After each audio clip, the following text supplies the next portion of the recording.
क्या आपका जो ये कदम है, उन कांग्रेसियों के लिए एक झटका नहीं है, जो आपके साथ सालों से खड़े रहे, कांग्रेस के लिए काम करते रहे? आप उन्हें क्या जवाब देंगे? मेरे को लगता है कि मैं उनके लिए खड़ा हुआ था। मैं उनके लिए हमेशा खड़ा रहा। कांग्रेस को लेके आगे लेके जाने में मैंने रात-दिन एक किया। आपके इस निर्णय से कहीं न कहीं जनता के मन में सवाल उठना चालू हो गया कि कहीं ये कोई राजनीतिक सौदेबाजी का नतीजा तो नहीं है? नहीं, नहीं, सौदेबाजी अगर ऐसा किसी के मन में आ रहा है तो बिल्कुल मैं उसके साथ बैठना चाहता हूँ और वो स्पष्ट करें कि सौदेबाजी अगर कोई मेरे को आरोप लगा रहे हैं ऐसा, तो बिल्कुल वो स्पष्ट करें कि फिर अचानक ऐसा क्या हो कि आपको कांग्रेस की विचारधारा ही गलत लगने लगी? विचारधारा देखिए, विचारधारा ऐसा नहीं है कि हर विचारधारा गलत है। कुछ विचारधारा से मैं भी सहमत नहीं था, कांग्रेस में रहते हुए भी। हुँ। कांग्रेस नेता आशीष पांडे अचानक कांग्रेस छोड़कर भाजपा में शामिल हो गए हैं और उनका ये फैसला ऐसे समय में आया है जब नगर पंचायत चुनाव सर पर है। क्या ये महज एक विचारधारा परिवर्तन है या इसके पीछे कोई रणनीतिक गणित छिपा हुआ है? इन तमाम मुद्दों पर बात करने के लिए हमारे साथ आशीष पांडे जी हैं, हम उनसे सीधा बात करते हैं। पांडे जी, आपका सीजी पॉलिटी में बहुत-बहुत स्वागत है। सीजी पब्लिक टीवी का बहुत-बहुत धन्यवाद। आपका ये फैसला नगर पंचायत चुनाव के ठीक पहले आया है। क्या आपकी राजनीतिक मजबूरी थी या फिर भाजपा में जाने का सही समय? नहीं, मजबूरी तो कुछ नहीं थी, बात यहाँ पे सम्मान की थी और सम्मान नहीं हो पाया, नहीं मिल पाया, इसलिए हम बीजेपी का दामन थाम लिया। आप कांग्रेस में कई सालों से जुड़े हैं, पार्टी ने आपको इतना महत्वपूर्ण पद दिया, फिर अचानक ऐसा क्या हो कि आपको कांग्रेस की विचारधारा ही गलत लगने लगी? विचारधारा देखिए, विचारधारा ऐसा नहीं है कि हर विचारधारा गलत है। कुछ विचारधारा से मैं भी सहमत नहीं था, कांग्रेस में रहते हुए भी। हुँ, अब सीधी-सीधी आप देख लो, अब मोदी जी अपने घर तो नहीं बुला रहे थे, हुँ, है ना? हुँ, आदरणीय राहुल गांधी जी, आज भी मैं आदरणीय बोलता हूँ उनको, है ना? राष्ट्रीय नेता हैं वो, सोनिया गांधी जी हैं, मल्लिकार्जुन खड़गे जी हैं, हुँ, उनको बिल्कुल राम भगवान के वहाँ प्राण प्रतिष्ठा में बुलाया गया था। हुँ। लेकिन वो राजनीतिकरण उनको इतना ज़्यादा कि वहाँ गए नहीं वो। मोदी जी कोई अपने घर में नहीं बुलाए थे, घर के ओपनिंग में नहीं बुलाए थे।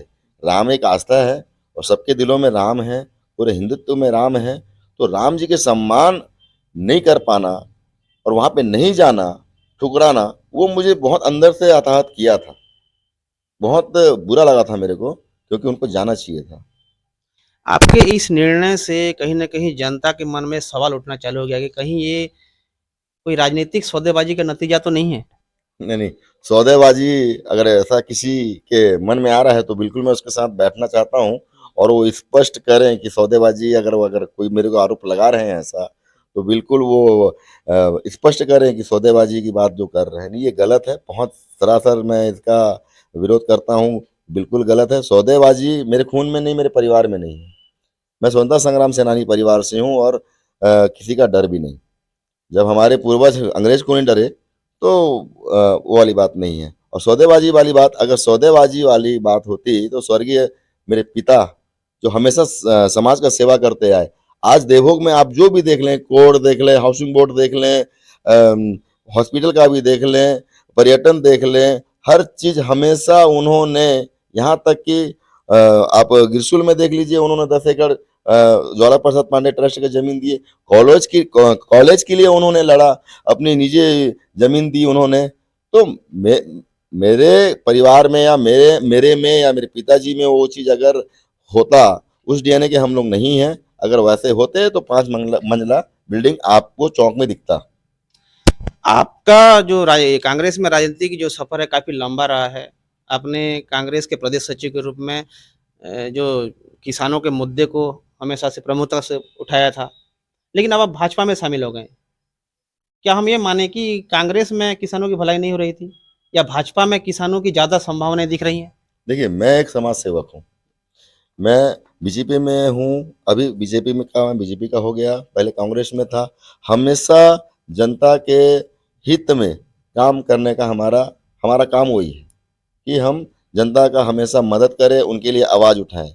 आज मैं बीजेपी में हूँ, अगर किसी जनता को अगर उसके लिए आवाज़ उठाना पड़ेगा, बिल्कुल मैं निश्चित उठाऊँगा, क्योंकि समाज सेवा काम हमारा पहला है और समाज को, पूरी जनता को, पूरे क्षेत्र के लोग को हम अगर उनके लिए सेवा कर सकें, ये हमारा पहला कर्तव्य है। तो मैं हमेशा उसी चीज़ में मैं फ़ोकस रहता हूँ। मेरे पिताजी भी हमेशा जनसेवा में ही उनका पूरा जीवन बीता। आप भाजपा के किस बड़े नेता से ज़्यादा प्रभावित हो रहे हैं? निश्चित मोदी जी हैं। मोदी जी से मैं बहुत ज़्यादा इंस्पायर हुआ। 370 की बात आप ले लो, 35A की बात ले लो। अभिनंदन जी का मतलब सुरक्षा इतना सुंदर ढंग से पाकिस्तान ने उनको सेफ भेजा, कहीं न कहीं मोदी जी का प्रभाव। और फिर फ़िलिस्तीन वाली बात ले लो, वहाँ पे जो कोरोना काल की बात ले लो, पूरे हिंदुस्तान के लोग एकदम पहले भेजा गया उनको, तो कहीं न कहीं ये मोदी जी का असर है। आज पूरे हमारे भारत में आज एक हिंदुत्व का जो जागा है, वो बहुत बड़ा श्रेय मोदी जी को जाता है, अमित शाह जी को जाता है। तो बहुत ज़्यादा प्रभावित था ही मैं।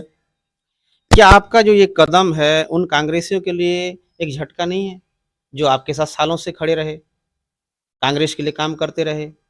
आप उन्हें क्या जवाब देंगे? मेरे को लगता है कि मैं उनके लिए खड़ा हुआ था। मैं उनके लिए हमेशा खड़ा रहा। कांग्रेस को लेके आगे लेके जाने में मैंने रात-दिन एक किया।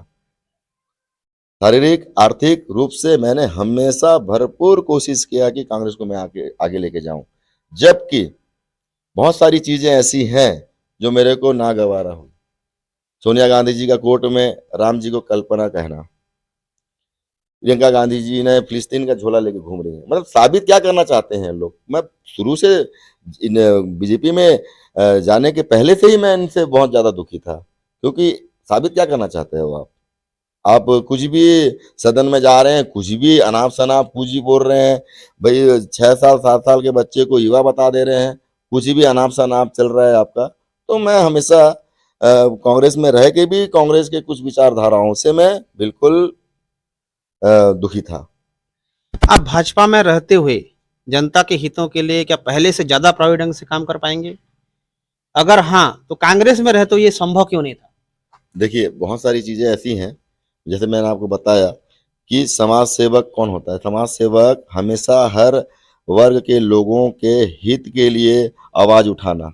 हमेशा मैंने आवाज़ उठाई है। मैं बीजेपी में भी रह के भी समाज सेवा करूँगा और जिनको ज़रूरत होगी उनके लिए आवाज़ उठाऊँगा।